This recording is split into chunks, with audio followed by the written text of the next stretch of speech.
How can anyone, whether they want to work in a language school or privately from their own laptop anywhere in the world, create a rewarding and impactful career teaching English as a second language, even if they are just starting out or have no teaching experience or ability? Hi, my name is Lynette Kim, and here on the TESOL Talk podcast, I aim to answer that very question.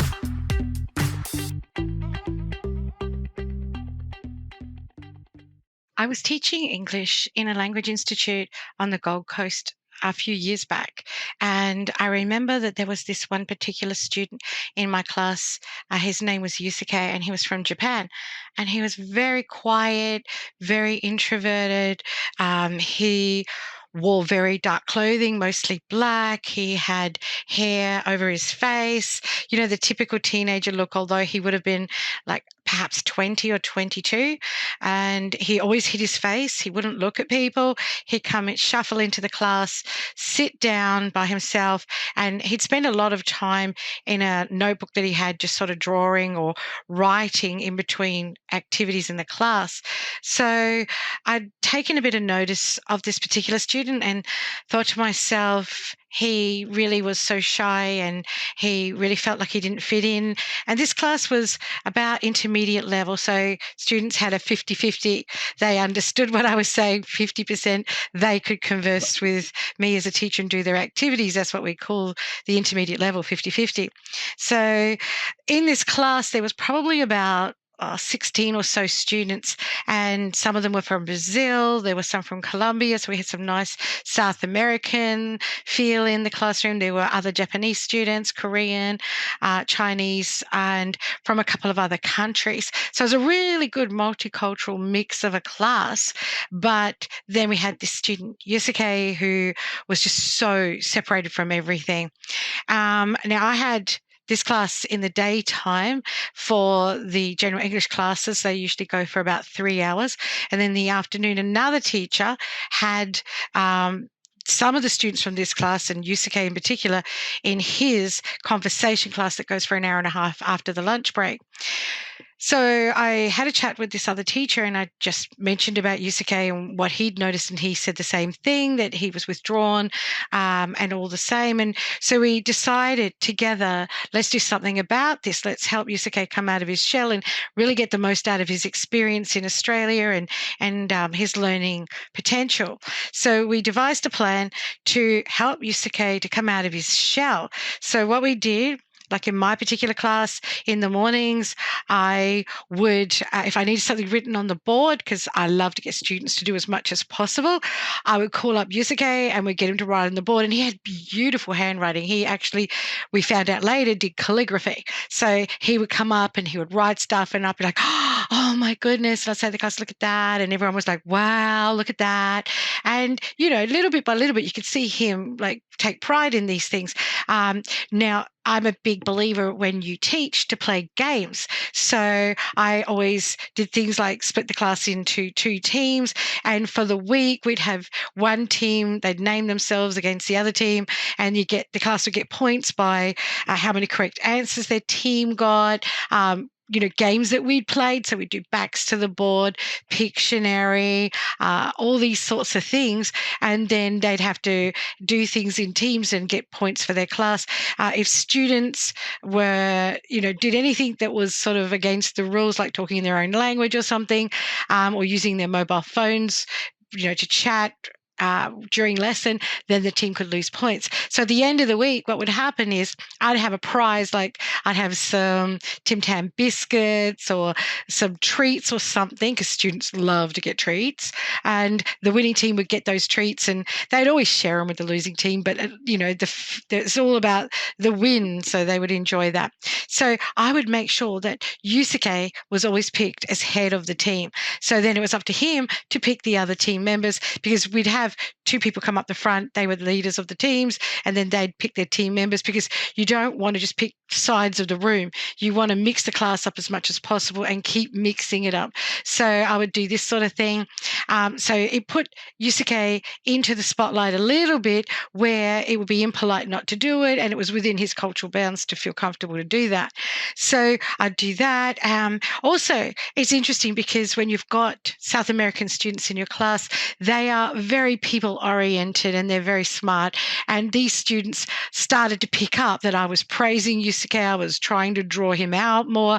I actually paired him with South American students constantly and deliberately, not with other Asian students, even though they were from a different language, because I wanted that influence of a different culture for him. So then the South Americans picked it up. They'd smile at me or give me a wink, and off they'd go and they'd be chatting to him. And, he's just like, from one person to the other, they were sort of taking him under their wing.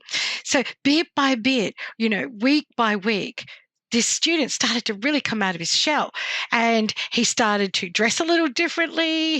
He showed his face. He got his hair cut, which, the haircut was fine, but the fact was it just opened up his whole face. He was making eye contact with people, which he wasn't doing before. And the amazing thing is, and this was also happening, it was all translating across into the conversation classes in the afternoon, the similar thing the teacher was doing. He was making sure that Yusuke was getting that attention, that he was being partnered with students from different cultures that would draw him out. Same thing. We mirrored each other in how we handled the class. And, before Yusuke had finished, 4 or 5 months of lessons, he actually became like this popular student. Like, if you wanted to know what was going on the weekend, Yusuke was the one that knew. If you wanted to find out what activities were happening on the Friday for the school, he was the one. And before you know it, there he was walking around, and he had a girl on one arm and a girl on the other arm, and he was just like everybody's best friend, and he was the go-to person. And this is like a 180 transformation that you don't see that often, but he became like the most popular person. And, I don't think to this day he really had any idea of what happened and that it was actually planned. And we as teachers didn't really have any idea how this would turn out. We just knew we cared about this student. We wanted the best for him. And if there was any opportunity that we could take hold of to provide him the chance to come out of his shell and to really get the most out of those lessons and to expand in his personality as far as, letting other people in, we were going to give it that shot. So we were fully prepared to give him every opportunity, and it worked. And it was just such a beautiful thing to be a part of and to witness. And all the other students in the class, some of them were very well aware. And even Yusuke in himself, in a way, he was just so much happier out of his, there wasn't that comfort zone thing anymore that he had to worry about getting out of. He was just there. And it turns out he was incredibly artistic. He had beautiful drawings and he loved fashion, and everybody was like oohing and ahhing over his artwork, which is terrific. So this whole journey where the class as a whole worked together and sought the benefit of each other and this particular student is something that I term transformational leadership or transformational teaching. Now, transformational leadership is already a thing in business, obviously, and it's well documented, and it's where, you're looking for the benefit of others, the common good and the common goal of the group. And when you're teaching ESL, if you put these concepts into practice, it's like hitting the sweet spot when you play tennis with the racket and the ball. There's nothing that feels like it. And having your class set up in such a way from the beginning where students are working together, when you meet your class for the first time, you take a look at them and you think, okay, these students' strengths and weaknesses are, so when some students are going to be better at vocabulary, others, for instance, like Koreans, are going to be really great at grammar. Other students, like the South Americans, are going to be terrific with their speaking skills and their vocabulary range. So looking for those strengths and weaknesses, and rather than you as a teacher taking every opportunity, really trying to put into practice that 20% teacher talk time, 80% student talk time. And when a a student needs help, instead of, like, perhaps they made a grammar error, instead of correcting them, saying, okay, who in the class can help this student? Or so-and-so, you're fabulous at grammar. Could you please let us know how this student could say this better? And then have students help other students, make them independent learners, rather than you as a teacher going, oh, you said this, but you need to say that, and this is why. You don't have to take the lead in this. You just need to facilitate that learning process. And this is a really important thing to learn to do in the ESL classroom. This is where learning really takes place. You know what they say, you learn best when you're teaching someone else, and that's so true. So in your classroom, you have this transformational learning going on where students are taking responsibility for each other and they're wanting to help. And before you know it, someone will say something in the classroom, or they can't think of a word, and another student will pop up and go, oh, you could say this, or this is the right word.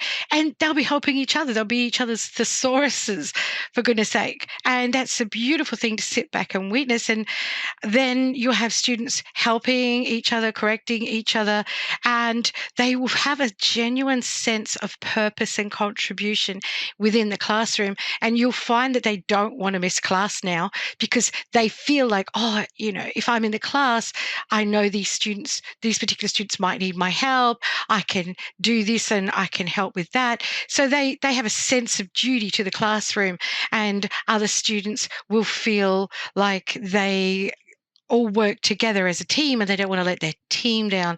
So that common goal becomes the entity of the classroom, which is everyone's learning to the best of their ability and supporting each other's learning.